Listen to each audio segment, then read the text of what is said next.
It all starts with the dollar per square foot and how we value space. For us as a developer, we knew we had to drive smaller units. That's what frees up the dollars to be reinvested back into the tenant experience.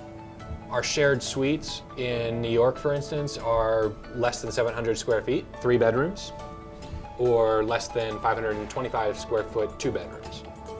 This is where resource furniture becomes absolutely critical for helping us achieve our objectives. I never thought about the fact that furnishings or furniture could add so much value.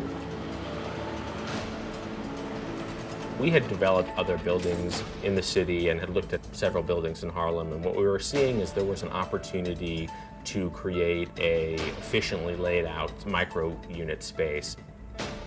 So we looked at, well, how do we create a product that services people who are making in the sort of $40,000 to $60,000 a year range? That tenancy and that demographic doesn't really have the money to pay the same freight for a living room, a bedroom, a dining room, where they can only be in one space at one time anyway.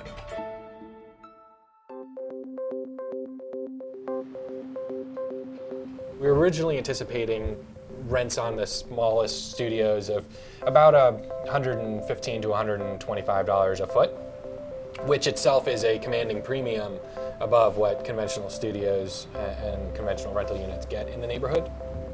We're seeing those numbers come in closer to about $150, $155 a foot.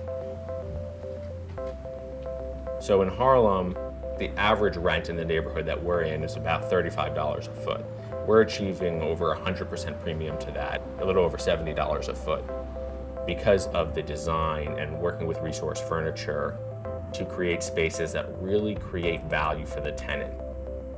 Well, a 200 square foot living space within the unit, at today's land values and cost to build, you might be talking about $700 a square foot to build that living room. So if you have a 200 square foot living room at $700 per square foot to build, it's a $140,000 living room.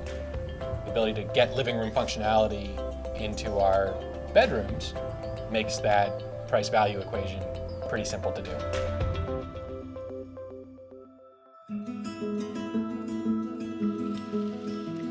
Having an opportunity early on in the development to sit down and talk to the team at Resource Furniture about everything from layouts, spacing, what walls to put the units on, where to put the light fixtures, where to put the electrical outlets, where we needed to reinforce certain walls so that they could bear, additional weight. All that stuff started early on in the process, and they exceeded our expectations at every turn. The design collaboration that we've received from the Resource Furniture team has been really second to none. We've always felt at every stage that Resource Furniture is a true partner to us and one of the most critical in our business.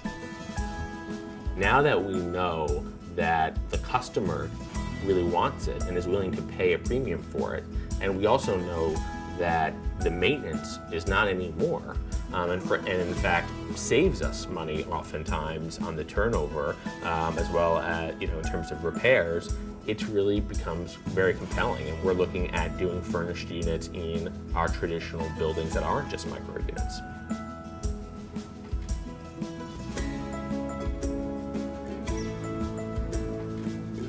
There's no reason why we shouldn't look at housing as a consumer product category all on its own, not an asset class, where you just push the same old unit into the market, but instead start with the consumer and what the consumer wants and the price points that they're able to afford.